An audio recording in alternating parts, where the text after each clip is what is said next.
días, así pues de pie, vamos a orar rogando que el Señor bendiga la exposición de su palabra. Oremos. Gracias te damos, Señor, por la oportunidad que nos das de traernos a tu presencia para escuchar tu palabra, para que esto sea leído, para que sea cantada las verdades que en ella están.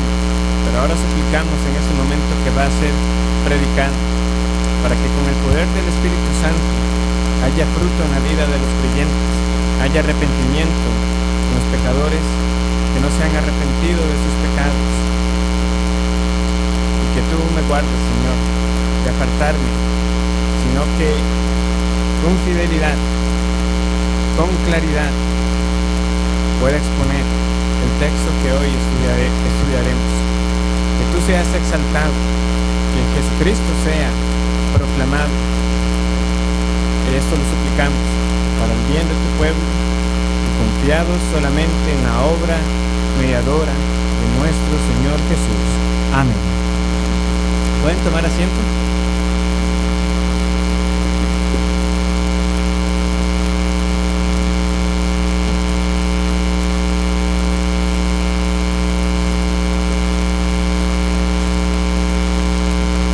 Los invito a buscar en sus Biblias Hechos capítulo 24.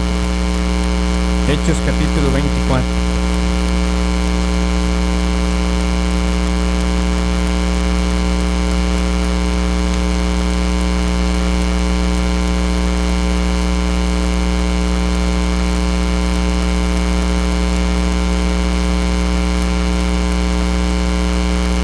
Vamos a leer el capítulo completo. Pero el sermón estará basado en los versículos 1 al 21. Dice así entonces la palabra del Señor. Hechos capítulo 24. 5 días después descendió el sumo sacerdote Ananías con algunos de los ancianos y un cierto orador llamado Tértulo, y comparecieron ante el gobernador contra Pablo. Y cuando éste fue llamado, Tértulo comenzó a acusarle, diciendo: como debido a ti gozamos de gran paz y muchas cosas son bien gobernadas en el pueblo por tu prudencia, oh excelentísimo Félix, lo recibimos en todo tiempo y en todo lugar con toda gratitud. Pero por no molestarte más largamente, te ruego que nos oigas brevemente conforme a tu equidad, porque hemos hallado que este hombre es una plaga y promotor de sediciones entre todos los judíos por todo el mundo, y cabecilla de la secta de los nazarenos. Intentó también profanar el templo, y prendiéndole quisimos juzgarle conforme a nuestra ley, pero interviniendo el tribuno Licias, con gran violencia le quitó de nuestras manos, mandando a sus acusadores que viniesen a ti. Tú mismo, pues, al juzgarle, podrás informarte de todas estas cosas de que le acusamos. Los judíos también confirmaban, diciendo ser así todo. Habiéndole hecho señal el gobernador a Pablo para que hablase, éste respondió: porque sé que desde hace muchos años eres juez de esta nación, con buen ánimo haré mi defensa.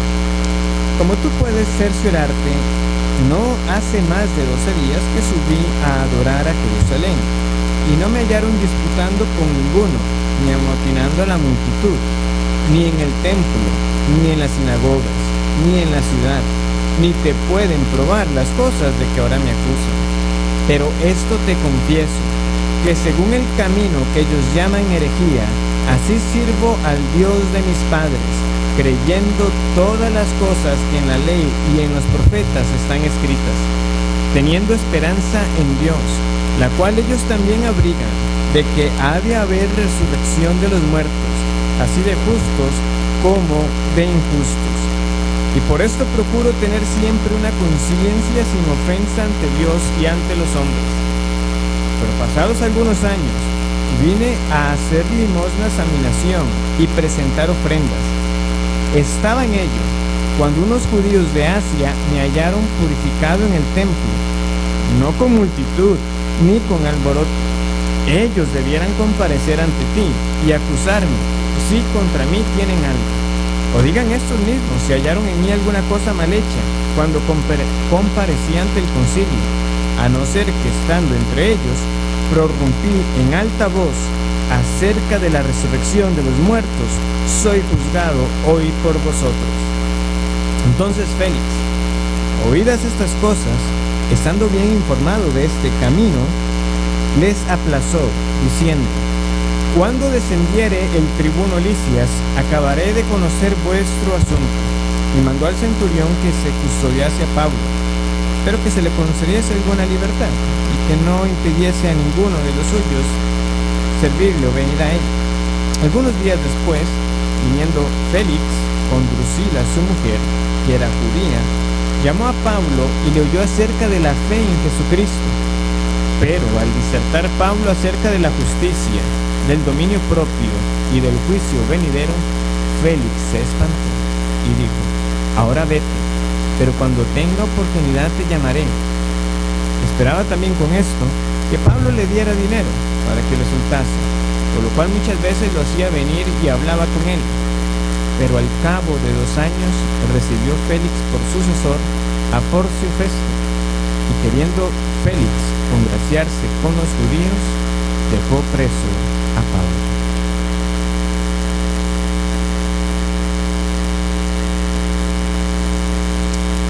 Brevemente volvamos nuestra atención al versículo 11 del capítulo 23, dice así: a la noche siguiente se le presentó el Señor y le dijo: ten ánimo, Pablo, pues como has testificado de mí en Jerusalén, así es necesario que testifiques también en Roma. Este versículo es central para entender la última gran sección del libro de los Hechos, pues es por esta promesa de parte del Señor que nosotros sabemos que Pablo llegará a Roma, y que en ese desenvolvimiento de los hechos también se cumplirá lo que el Señor le anunció a él desde el día que lo salvó. Es decir, no solamente que él iba a ser testigo de Jesucristo a los gentiles y a los hijos de Israel, cosa que es lo que hemos estado viendo en esos viajes misioneros, pero también a quienes, a los reyes. Y empezando con este tribuno Lisias, en adelante Pablo va a tener ahora una sucesión de encuentros con autoridades romanas, y en cada una de ellas buscará siempre la oportunidad de dar testimonio del Evangelio, de la gracia de Dios. Primero entonces fue el tribuno Lisias, ahora es el turno de este hombre llamado Félix, un gobernador radicado en Cesarea, quien decidió hacerse cargo del apóstol ante la petición de este tribuno. Ahora, ¿por qué se tuvo que dar esto? Bueno, porque vimos la semana pasada que había unos hombres que tenían como meta matar a Pablo, y estaban tan resueltos a hacerlo que se juramentaron bajo maldición. ¿Qué es juramentarse bajo maldición?, me preguntó alguien al final. Bueno, nosotros tenemos ejemplos de ese tipo de juramento insensato en el Antiguo Testamento. Lo vemos en esas expresiones como: así me hagan los dioses y aún me añadan si a esta hora tal cosa. Básicamente estaban invocando el juicio de Dios contra sus vidas, como si ellos fueran los que tuvieran la última palabra. De la misma manera, nosotros como creyentes, por las Escrituras, sabemos que Pablo va a llegar a Roma, y nosotros tenemos la garantía que Dios llevará a cabo todo lo que Él ha revelado a su pueblo, pues servimos al Dios soberano. Él dejó la misión expresa de discipular a las naciones, y eso va a ocurrir. Las naciones serán discipuladas. ¿Por qué? Porque las puertas del Hades no prevalecerán contra la iglesia. Y el Señor mostró su dominio por encima de los planes humanos. Estos 40 hombres, a no ser que les hubieran revocado ese juramento, se habrán muerto de hambre, porque no pudieron llevar a cabo lo que se habían propuesto. ¿Por qué? Porque Dios reveló su plan. Escuchó el sobrino de Pablo, lo dijo las autoridades, y Pablo amaneció en Cesarea. Así Pablo pasó de estar en una prisión en la fortaleza Antonia al pretorio del palacio del gobernador. Pero debemos recordar algo. No solamente Dios mostró este dominio sobre los planes humanos y sobre los gobiernos. Pablo al final va a ser asesinado por el mismo imperio romano. Sí, mató a Pablo. ¿Por qué? Porque en última instancia no se trata de nosotros y de tener la mejor vida ahora, sino que el Señor permitirá todo aquello que sea para nuestro bien y para su gloria, de manera que si la aflicción y la prueba es necesaria para dar testimonio de Jesús, éstas vendrán. Ahora, en este capítulo que hemos leído se marcan tres grandes eventos en esta narrativa. Por un lado se marca la acusación contra Pablo, por otro lado tenemos la defensa de Pablo, y por último están los diálogos o las conversaciones de Pablo con Félix. Nosotros vamos a ver en esta mañana los dos primeros eventos. Vamos a ver los cargos contra Pablo y la defensa. Es decir, vamos a abarcar del versículo 1 al 21. Veamos en primer lugar cómo Pablo es acusado. Y se nos narra el grupo que llegó a acusarle. Esto lo tenemos en el versículo 1. Tenemos lo siguiente entonces. 5 días después descendió el sumo sacerdote Ananías con algunos de los ancianos y un cierto orador llamado Tértulo, y comparecieron ante el gobernador contra Pablo. Este fue el grupo que llegó, y no fue cualquier grupo. Si notamos bien, llegó el mismísimo sumo sacerdote Ananías. Este hombre consideró de tal importancia la causa contra Pablo que él quiso ir en persona para asegurarse de que Pablo fuera debidamente condenado y ajusticiado. Así era como esas autoridades del Sanedrín estaban viendo ya a Pablo como esa amenaza. También llegaron ciertos ancianos y llevaron a un hombre llamado Tértulo. Pues ese es el grupo que llega. Y llegaron preparados, llegaron con adulación, llegaron dispuestos a ofender y dispuestos a exagerar con el fin de lograr sus metas. ¿Por qué digo yo que llegaron preparados? Bueno, porque aparte de ir el sumo sacerdote Ananías y de ir estos ancianos, posiblemente el Sanedrín, y aunque no se nos dice si iban tanto saduceos como fariseos, lo más probable era que la mayoría fueran saduceos, que eran los que estaban en contra de la resurrección y eran los que estaban más afines a Ananías. Llama la atención que se nos menciona a un cierto orador llamado Tértulo. ¿Quién es Tértulo? Hay dos opciones con respecto a este hombre. La primera es que él haya sido un romano, un gentil, pero que era precisamente un abogado, que es también como lo traducen en otras versiones, y llegaron con el abogado Tértulo, y por tanto era un hombre entendido en las leyes romanas, y que iba a saber cómo aplicarlas al favor de la causa de los judíos, y que además iba a saber el latín, en caso de que fuera necesario el uso de este idioma. La otra opción es que Tértulo haya sido un judío criado en la dispersión, es decir, un judío helenista, pero que de la misma manera él también se preparó para entender las leyes y que también aprendió el latín por su cuenta. En todo caso, es que llegaron, por decirlo así, con un as bajo la manga. Esta vez nosotros no vamos a ir solos, vamos a ir con alguien que sabe de la materia y que va a jugar las cartas para que sean favorables a nosotros. Se fueron entonces con un abogado. La palabra en el original, orador, es de donde tenemos la palabra en español para retórica. Y yo creo que es bien apropiada, porque si algo va a destacar de Tértulo no es tanto su conocimiento de las leyes, sino de su manera de hablar.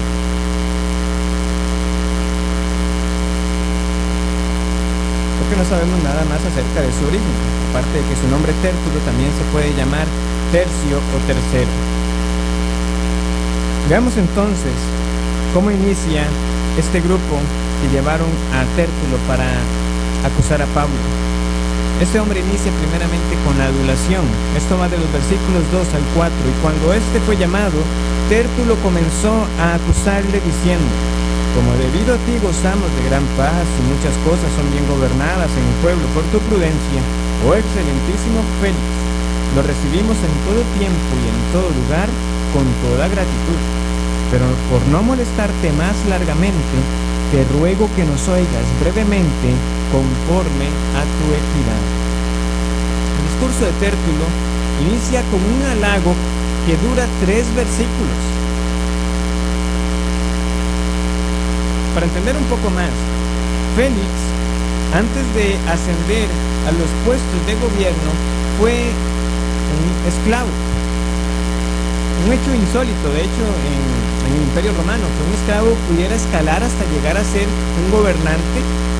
Bueno, el caso de Félix es uno de esos muy pocos que se llegaron a dar de un esclavo que no solamente llegara a ser libre, sino que ascendiera en la escala de poder. Pero muchos dirán de este hombre Félix que sí, llegó a ser gobernador, pero su forma de pensar y de actuar siempre siguió siendo como la de un esclavo. Esto escribió Tácito, un historiador secular de ese primer siglo. Él practicó toda clase de crueldad y lujuria, ejerciendo el poder de un rey con los instintos de un esclavo. Entonces, excelentísimo Félix, es un título que le queda grande, que solamente se le debe por el hecho del puesto que tenía, pero realmente su gobierno era lejos de ser algo excelente. Y todo lo demás que Tértulo sigue diciendo es sumamente debatible, porque esa paz que dice, como debido a ti gozamos de gran paz, eso tampoco es verdad. Ustedes recordarán que a Pablo lo confundieron con un egipcio que estaba con un movimiento de rebeldía, ¿verdad? ¿No eres tú aquel egipcio que estaba con 4,000 judíos en el desierto? Uno dirá, bueno, se podría decir que hubo paz en el sentido de que Félix aplacó esa sedición, pero por otro lado nos deja ver qué cosas estaban dando durante el gobierno de este hombre, que se le estaban montando ese tipo de movimientos rebeldes. Entonces, más que paz, lo que había era una gran tensión. De hecho, al punto que a los pocos años que Félix fue retirado de su cargo, en efecto, se vino el enfrentamiento de los judíos contra las autoridades romanas. Además, empieza a hablar de una serie de reformas y muchas cosas son bien gobernadas en el pueblo por tu prudencia, pero no menciona ni una sola concreta. Oh Félix, ¿cuánto te agradecemos por A, B, C? No, muchas cosas que has hecho muy bien. Es tan evidente que este hombre es un lisonjero, que la adulación es tan descarada, que el versículo 4, algunos lo ven como una pista de que hasta el mismo Félix ya estaba incómodo con esa introducción, pero por no molestarte más largamente. Imagínense, Félix mismo sabía, este hombre está claramente buscando ganarse mi favor con palabras mentirosas, exagerando. Y Tértulo, siendo muy hábil, ya detecta, bueno, ya estuvo bien de la adulación, voy a pasar entonces con mi cargo, con la ofensa. Él nota que ya se le estaba pasando la mano y pasa con la acusación. Veamos cómo la realiza, versículo 5. Porque hemos hallado que este hombre es una plaga y promotor de sediciones entre todos los judíos por todo el mundo, y cabecilla de la secta de los nazarenos. Intentó también profanar el templo, y prendiéndole quisimos juzgarle conforme a nuestra ley. Pero interviniendo el tribuno Licias, con gran violencia le quitó de nuestras manos, mandando a sus acusadores que viniesen a ti. Tú mismo, pues, al juzgarle, podrás informarte de todas estas cosas de que le acusamos. Del excelentísimo Félix a la plaga de Pablo. Ese es el cambio que tiene este hombre. Él recurre a la ofensa. Sabe que tiene muy poco material con el cual pueda hacer un caso contra Pablo que amerite que él sea juzgado, no solamente para ser prisionero, sino un prisionero digno de muerte. Él no tiene material. Entonces, de alguna manera tiene que llevar el caso, exagerarlo, mentir y ofender para que el carácter de Pablo sea visto como el de un hombre realmente perverso que debe ser quitado. Y por eso usa esta palabra plaga, que es una traducción literal de la ofensa contra él. Pablo es una peste, es un revoltoso y por tanto un peligro para el imperio, pues es contagioso, sus enseñanzas se esparcen con rapidez y está contaminando a muchas personas. Esa es la idea que quiere transmitir. Él ha sido el promotor de sediciones y es la figura principal de una secta. Un término interesante que aquí se utiliza para describir a la iglesia de Cristo, la secta de los nazarenos. Claramente el término es despectivo. De todos los usos de este término nazareno en el Nuevo Testamento, la mayoría de ellos son en relación a nuestro Señor Jesucristo, Jesús de Nazaret y Jesús Nazareno. Pero esta es la única referencia que tenemos en el Nuevo Testamento y en el libro de los Hechos, por tanto, de aplicársele a aquellos que se identificaban con Cristo.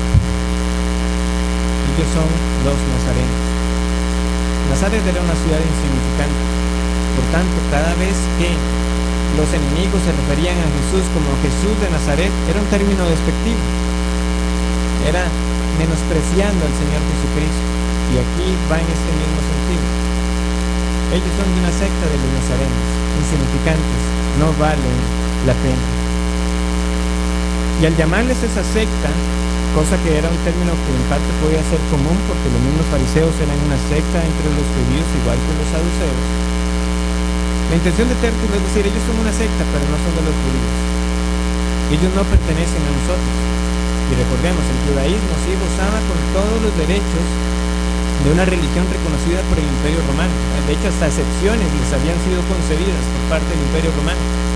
Pero Tértulo está diciendo, Félix, ellos son una secta, pero no tienen nada que ver con nosotros y por tanto no deben de gozar de los privilegios de un culto reconocido por el Imperio Romano. Él podrá ser ciudadano romano, pero no le tiemble la mano. Ese es un culto peligroso que hay que extinguir.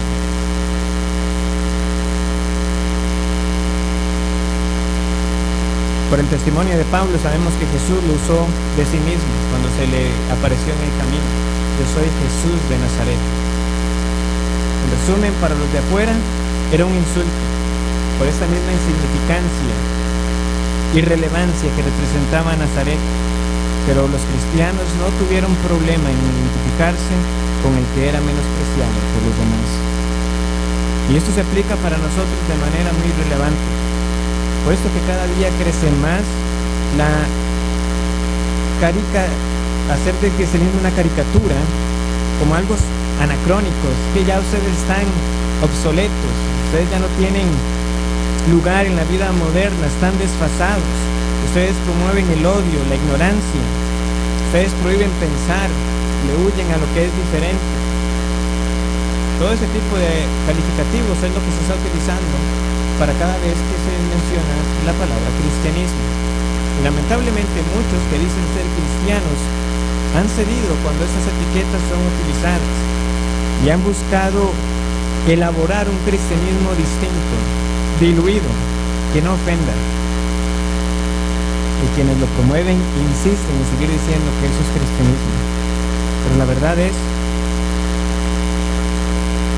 el mensaje exclusivo de la religión cristiana siempre ha incomodado, siempre ha sido causa de ofender el orgullo humano. El Hijo de Dios no es movido por estas corrientes, aunque esto signifique la afrenta y la oposición del mundo. ¿Ha creído usted en Jesús tal y como Él ha sido revelado en las Escrituras? ¿La palabra inspirada de Dios? ¿O está dispuesto a negociar con tal de no sufrir las burlas del oprobio? La secta de los nazarenos. Después de ofender, Tértulo exagera. Es un promotor de sediciones entre todos los judíos por todo el mundo. Nosotros sabemos más bien que fueron los judíos los que estuvieron persiguiendo a Pablo. Es lo que hemos estado viendo en los viajes misioneros. Pablo llega a una sinagoga, expone la verdad, y son ellos los que apedrean a Pablo. Son ellos los que lo persiguen hasta otras ciudades. Son ellos los que lo quieren agarrar y despedazarlo vivo. Pero Pablo es el promotor de sediciones.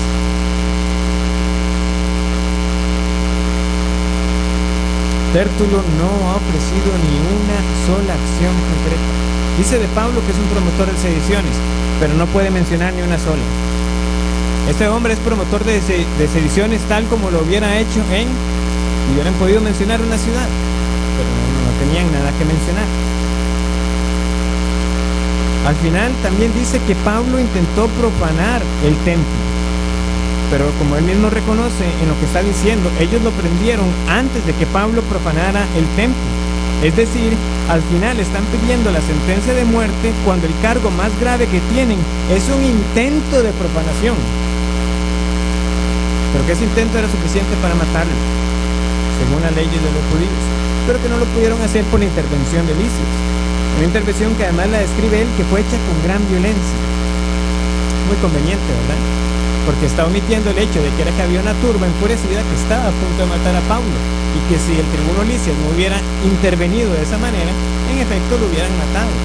Pero no fue que Lisias llegó violentamente atacando a un grupo de judíos que estaban todos en sus cabales realizando un juicio justo. No, él tuvo que intervenir en una turba que estaba fuera de sí, que arrojaban polvo y gritaban que Pablo no viviera. Al final, sin más evidencia que aportar, el abogado le dice a Félix que investigue por su cuenta, ignorando que el tribuno ya había sido informado por los actos mediante la carta, y ya el tribuno había enviado la descripción de los eventos. Pero como vemos, para los que no conocen la verdad de Dios, que no han sido salvados de sus pecados y por tanto de una vida mentirosa, vemos que tanto el tribuno Lisias como este Tértulo no cuentan los hechos tal como verdaderamente ocurrieron, sino que cada uno oculta sus propias faltas y acomoda lo demás para sus propios intereses. Al final, el grupo de judíos que iba con Ananías y Tértulo simplemente asienten a todo lo que ha sido dicho. Los judíos también confirmaban, diciendo ser así todo. Como les dije, no sabemos si dentro de estos judíos había tanto fariseos como saduceos. Pero si hubieran habido fariseos, esto solamente demuestra cuánto contradictorio era también este movimiento, porque ellos mismos habían defendido a Pablo en el Sanedrín cuando él mencionó la resurrección, y ahora estarían ahí también pidiendo otra vez su muerte. Habiendo visto entonces la acusación y las artimañas a las cuales recurrieron, Félix da la oportunidad ahora a Pablo de defenderse. Y a partir del versículo 10 hasta el 21 tenemos esa defensa de Pablo. Y empezando con el saludo, ya tenemos una gran diferencia con respecto a la manera en que empezó Tértulo. Versículo 10. Habiéndole hecho señal el gobernador a Pablo para que hablase, éste respondió: porque sé que desde hace muchos años eres juez de esta nación, con buen ánimo haré mi defensa. Tértulo, 3 versículos de halagos. Pablo, un versículo. Pero no de halagos, sino de una presentación en su justa medida. Porque sé que desde hace muchos años eres juez de esta nación, con buen ánimo haré mi defensa. Y esto era verdad. Félix ya tenía al menos 5 años de ser el gobernador, y antes de eso ya había desempeñado otros cargos. Por tanto, él tenía que saber cómo llevar un juicio de lo que fuera, pero en particular un juicio que involucrara a los judíos. Pablo está diciendo: yo sé que usted debe conocer cómo manejar estos asuntos. Yo por eso entonces, con buena disposición, ahora voy a presentar mi causa. De nuevo, el mundo defenderá sus intereses con la mentira. No obstante, la exageración, la adulación no debe tener lugar en la vida del creyente. Los cristianos no buscamos ganar las causas recurriendo a las tácticas del padre de la mentira. En cambio, el Hijo de Dios se sostendrá con la verdad, pues como testigo de Cristo honrará a su Salvador, quien es la verdad y quien le ha libertado del pecado. Y este mismo Señor nos ha instruido a nosotros cómo debemos hablar, que nuestro sí sea sí, que nuestro no sea no, pues lo que es más de esto, de mal procede. Hacemos bien en limitarnos en contar las cosas tal como sucedieron, sin añadir elementos con el fin de persuadir para nuestro beneficio o para perjudicar al prójimo intencionalmente.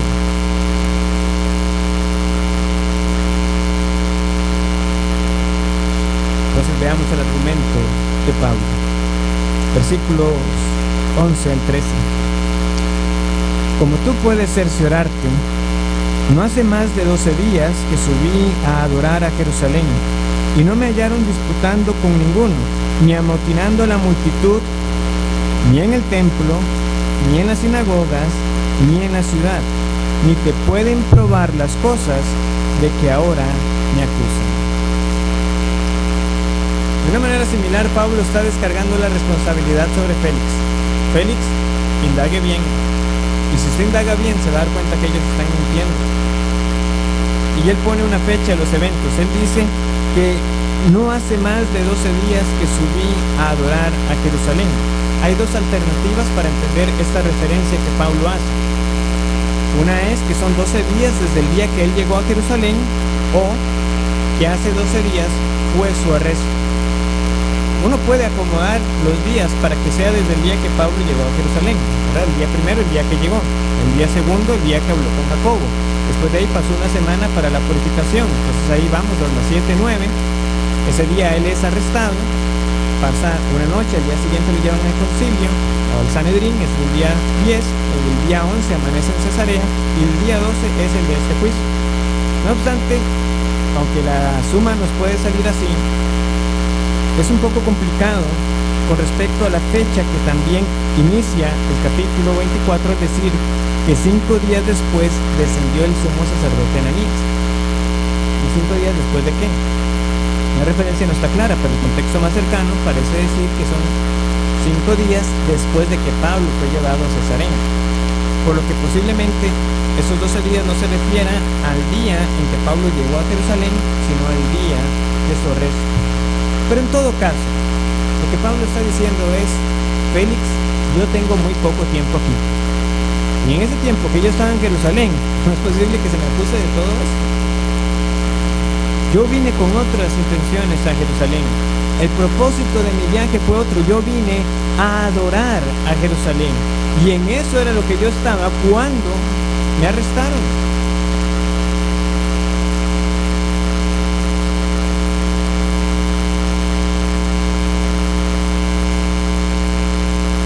Y él dice muy claramente: ni te pueden probar las cosas de que ahora me acusan. Félix, ellos no tienen evidencias. No tienen evidencias. ¿Qué esperaría uno después de que Pablo hiciera esta introducción? Él está diciendo: no he hecho lo que me acusan y no tienen pruebas. Por tanto, soy libre. No. Pablo pasa a tratar un asunto de mayor importancia para él. Eso es lo que uno esperaría. Sí, no hay pruebas en mi contra, ¿por qué se me juzgan? Que quede yo en libertad y usted encárguese de ellos por esta acusación falsa que han levantado contra un ciudadano romano. Pero Pablo no procedió de esa manera.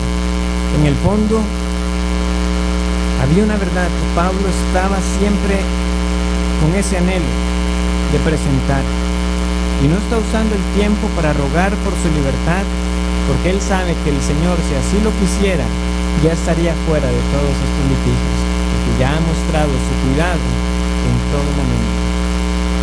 ¿Qué es lo que Pablo confiesa? ¿Qué es lo que Pablo pasa a decir? Versículos 14 al 16. Pero esto te confieso, que según el camino que ellos llaman herejía, así sirvo al Dios de mis padres, creyendo todas las cosas que en la ley y en los profetas están escritas, teniendo esperanza en Dios, la cual ellos también abrigan, de que ha de haber resurrección de los muertos, así de justos como de injustos. Y por esto procuro tener siempre una conciencia sin ofensa ante Dios y ante los hombres.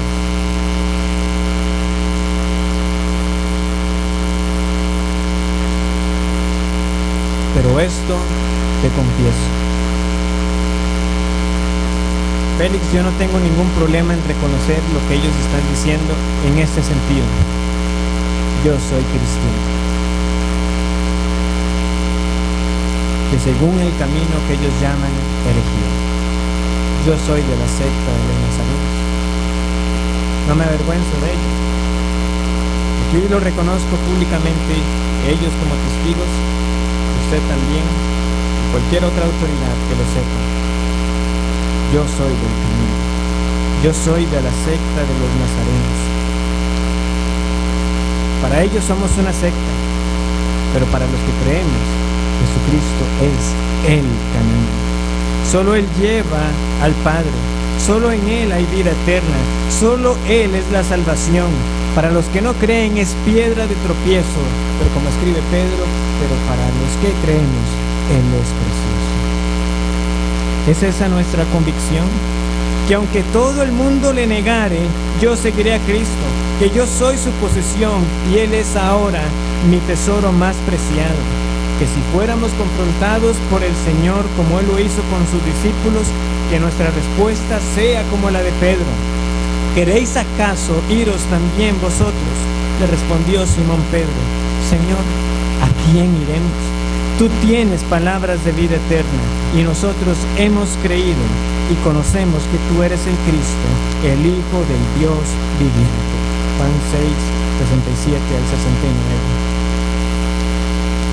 El cristiano sabe que no tiene a dónde más acudir, que todo el mundo puede arrojar todas las etiquetas, todas las acusaciones, pero nosotros nos sostendremos en decir yo soy del camino, soy de Él, Él me salvó. Se le puede llamar secta, se le puede llamar herejía, pero Él es mi redentor. Pero hay algo más que Pablo quiere añadir. Ellos lo llaman herejía, Félix, pero lo cierto es que yo estoy sirviendo al Dios de mis padres, creyendo todas las cosas que en la ley y en los profetas están escritas. Es decir, esto no es ninguna novedad. Dios lo anunció desde hace mucho y está en las escrituras que ellos también tienen, las escrituras que yo también estudié bajo los pies de Gamaliel. El camino está anunciado en la ley y en los profetas. La esperanza que Pablo sostiene está en las escrituras, y muchos de ellos, con excepción obviamente de los saduceos, también abrazaban la esperanza de la resurrección. Y esa resurrección es siempre enfática en la palabra de Dios. Y es una resurrección, como dice Pablo aquí, de justos como de injustos. De justos como de injustos. Dejando de lado los saduceos que no creían en la resurrección, dentro de los judíos habían unos que decían sí hay una resurrección, pero solo de los justos. Pero el Señor Jesucristo fue muy claro en decir que habrá una resurrección a vida eterna y habrá una resurrección para condenación. Juan 5:29. Y Pablo solamente está haciendo eco de la enseñanza de nuestro Señor Jesucristo. Habrá resurrección tanto de justos como de injustos. Y Pablo no podía guardar silencio al respecto.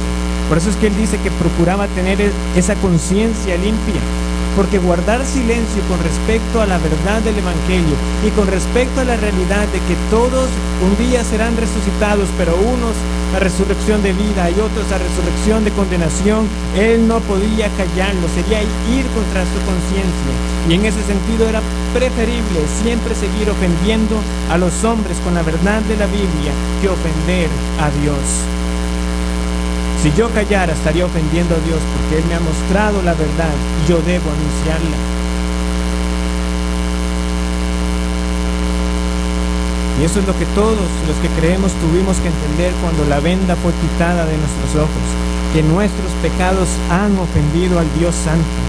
Oh, que el Señor nos guarde a nosotros de ceder y de complacer al oído humano, sino que como heraldos fieles anunciemos la verdad a todo aquel con quien tengamos oportunidad, que sean ofendidos con la verdad del Evangelio. Finalmente Pablo respalda su argumento. Pablo entonces vuelve a los hechos. Versículo 17. Pero pasados algunos años vine a hacer limosnas a mi nación y presentar ofrendas. Estaba en ello cuando unos judíos de Asia me hallaron purificado en el templo, no con multitud ni con alboroto.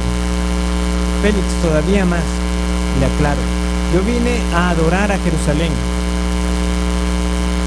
y vine con limosnas para mi pueblo. Yo me vine aquí a ocupar de los pobres. ¿Recuerdan entonces la instrucción apostólica que vimos recientemente en Gálatas? Que nos pidieron que nos acordásemos de los pobres. Bueno, Pablo aquí lo está mencionando. Yo vine con las limosnas para mi nación, así como ya una vez lo hicieron también cuando Agabo dio la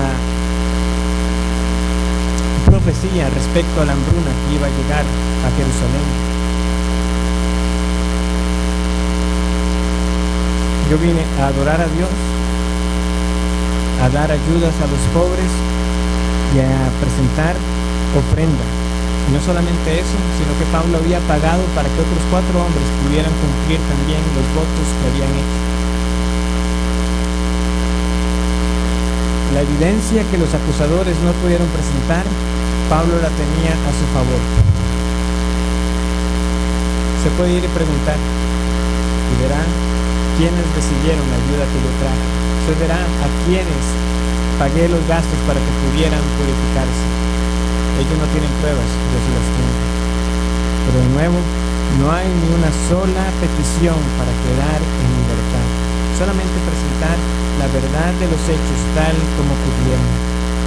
No busca la contienda, no busca la libertad para sí mismo, sino que todo lo dice en honor a la verdad y por amor a la verdad del Evangelio.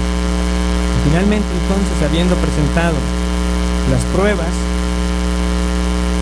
vuelve a reafirmar: Félix, ¿qué va a hacer usted? Versículos 19 al 21. Ellos debieran comparecer ante ti y acusarme si contra mí tienen algo. O digan estos mismos si hallaron en mí alguna cosa mal hecha cuando comparecí ante el concilio, a no ser que estando entre ellos prorrumpí en alta voz acerca de la resurrección de los muertos. Soy juzgado hoy por vosotros. Básicamente, ellos son los que tienen que estar dando cuentas, no yo. Si hay algo que hice mal, lo único que me pueden señalar es que les dije que hay resurrección de los muertos.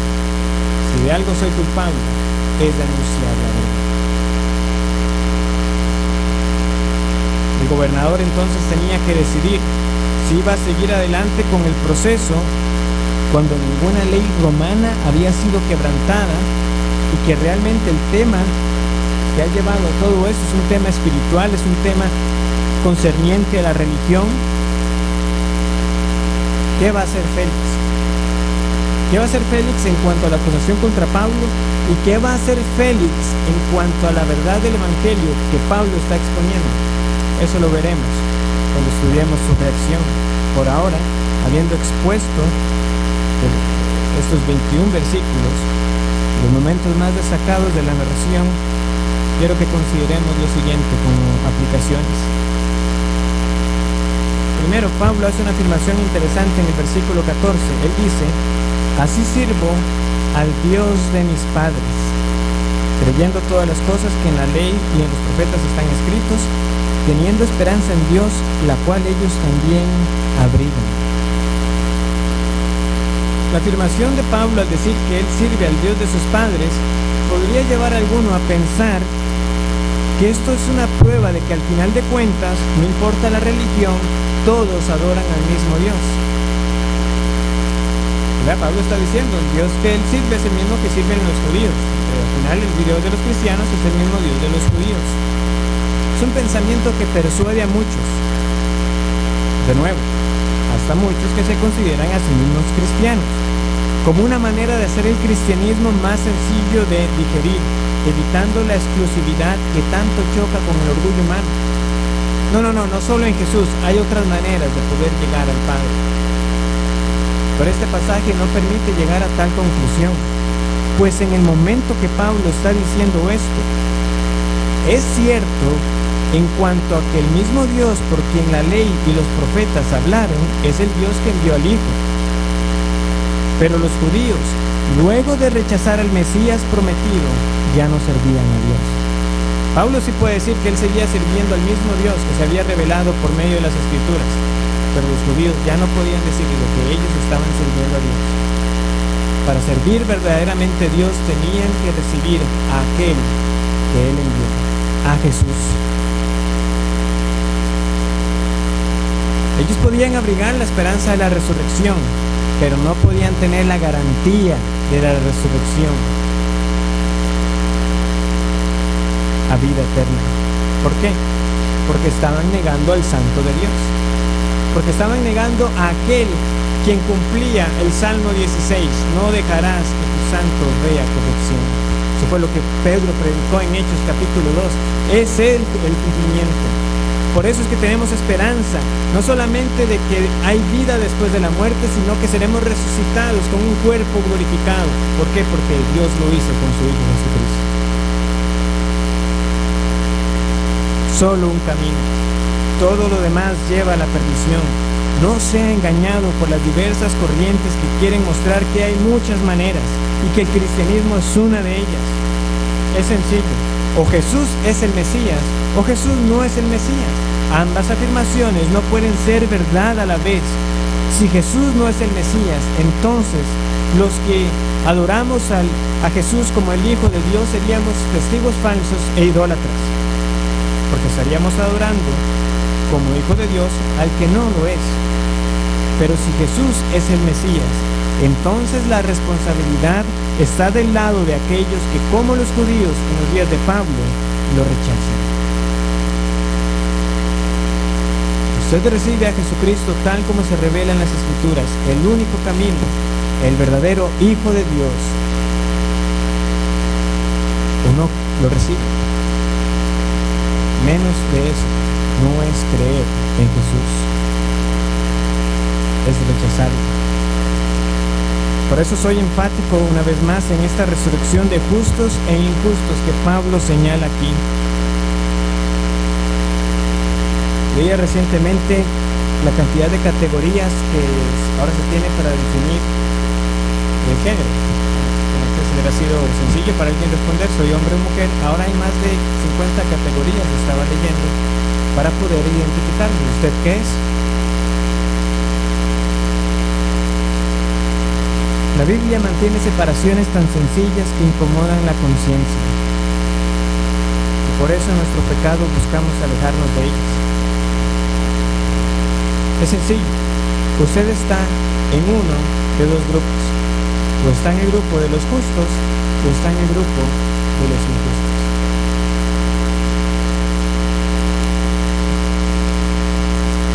Ha de haber resurrección de los muertos, así de justos como de injustos. No hay más.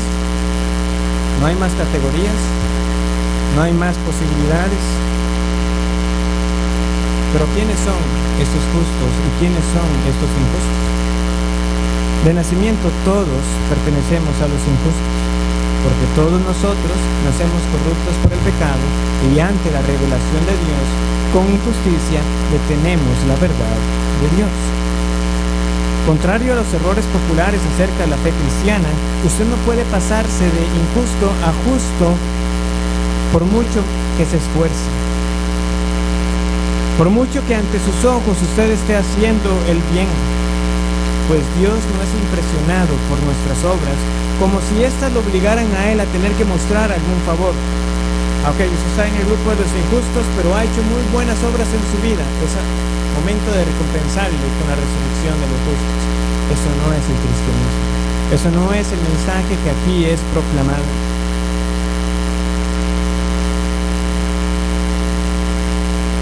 Él no está obligado a mostrar favor alguno contra aquellos que han quebrantado su ley muchas veces y de muchas maneras. La categoría de justicia es solo para aquellos que se han rendido en todo esfuerzo de ganar el favor de Dios y reconocer que solo ha habido un justo con J mayúscula que habitó entre nosotros, Jesús, y que este justo murió por los injustos para llevarlos a Dios, y por ende, por esta fe en Él, la justicia de Cristo es adjudicada a nuestro favor y todos nuestros pecados son perdonados. Es fe en aquel que fue resucitado, y es fe de que yo también seré resucitado, y que cuando venga este juicio, Yo estaré delante del trono celestial, vestido apropiadamente. Yo no seré sorprendido como este hombre que leímos ahora en esta parábola, que no fue vestido apropiadamente en las bodas, sino que todo aquel que reconoce que la única justicia con la que se puede presentar es con la justicia de Cristo, que cuando venga el día del juicio no hay nada que temer, porque estaré vestido apropiadamente para la ocasión. Inocente. ¿Por qué? No por lo que yo hice, por lo que Cristo hizo por mí. Esa es la esperanza para todo aquel que sabe que tendrá parte en la resurrección de los justos. Y que si no fuera por esa justicia de Cristo, dignamente yo debería ser condenado por toda la eternidad. La resurrección no es un tema secundario en las Escrituras. Desde el Antiguo Testamento progresivamente se va revelando esa victoria final sobre la muerte hasta que viene el momento de esa manifestación de la resurrección de Jesús. Es una doctrina imprescindible. Niegue la resurrección y usted estará negando el poder del Evangelio, porque Él da vida a los muertos espirituales. Pero claramente nosotros no solamente proclamamos una resurrección espiritual, proclamamos una resurrección física. Negar que Jesús se levantó de los muertos es consolarse con la idea ingenua de que todo acaba con la muerte, pero no acaba ahí. Ese día de su muerte, que ocurrirá si el Señor Jesús no ha venido antes, ese día usted lo comprobará por cuenta propia, y usted se enfrentará al juicio delante de Dios, el Dios de toda la tierra. Y caerá en cuenta también que resucitará, que su alma será unida una vez más a su cuerpo. Pero cuando ese momento venga, la distinción será muy clara de aquellos que fueron resucitados a vida eterna y aquellos que serán resucitados a condenación. Porque la resurrección de los justos es ser resucitados con un cuerpo glorificado, libre de todo pecado. El día anhelado para ser libres completamente de toda maldad llegará el día que Jesucristo venga por su iglesia. Y aquellos que fueron redimidos por la sangre del Cordero podrán tener esa certeza. No solamente mi alma, mi cuerpo también será libre para siempre, por la eternidad. Y Pablo pudo decir que él abrigaba esa esperanza. Yo tengo esperanza en Dios de que ha de haber resurrección de los muertos. Y la única manera para que eso sea una esperanza es de que usted esté seguro de que será resucitado con los que tendrán vida eterna para siempre delante de Dios, y no los que estarán en la condenación eterna. Él pudo decir, yo tengo la esperanza de que hay resurrección, y la esperanza es de que yo voy a estar con los que serán resucitados justos. Pero para otros, el día de la resurrección será un día temible, un día que desearán que no llegue. ¿Hasta cuándo seguirá viviendo usted en incertidumbre?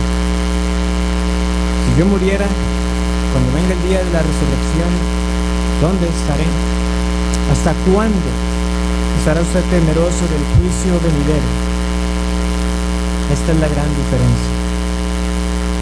Pablo estuvo aquí en otro juicio donde fue una vez más insultado, donde no le prestaron atención al mensaje del Evangelio, donde no se ve frutos de esa exposición de la verdad, no hay frutos de arrepentimiento entre aquellos que escucharon del camino. Pero Pablo sabe que un día todo esto iba a acabar. Un día, en efecto, sus luchas iban a terminar. Un día, él estaría con su Señor.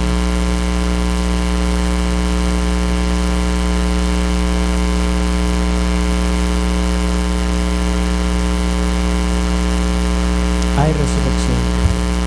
Cristo está vivo. Él está ahora a la diestra del Padre. Si usted dice que ha creído en Jesús, usted debe entonces anhelar ese día en que Él vendrá, y que vendrá por usted y que le levantará del sepulcro. Si esa no es la esperanza que usted tiene, Entonces, ¿a qué espera usted en esta vida? Abandone ya todo intento inútil de ganarse algún favor de Dios pensando de que por lo que haga esa injusticia será quitada de usted. Y ríndase de una vez ante aquel que el mundo considera la herejía y la secta, el camino único y verdadero del Señor Jesucristo, y Él le rescatará de sus pecados. Oremos.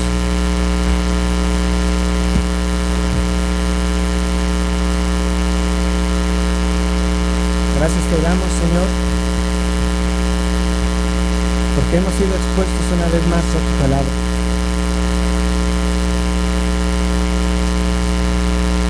Para los que creemos, un día se acabará ya la enfermedad, la muerte, las tribulaciones, la aflicción. Abrigamos una sola esperanza, de que Jesucristo regresará por nosotros y nos llevará en cuerpo y alma. Que esto sea una esperanza que siga creciendo en cada uno de nosotros, y que sea una verdad que confronte a aquellos que no creen, que están en esta vida sin esperanza, sin Dios en el mundo, y que solamente se están conduciendo hacia la perdición. Haznos valientes, Señor, para seguir declarando estas verdades claras, aunque nadie las quiera recibir, sino que siendo testigos fieles nosotros proclamemos y proclamemos y proclamemos. Vendrá el día del juicio, vendrá el día de la resurrección, pero todo aquel que esté en Cristo no será condenado. Te alabamos, Señor, por entonces exponernos a tu verdad, que meditemos en estas verdades, las consideremos y utilízalas, Señor, para el bien de tu iglesia. En el nombre del Señor Jesús oramos.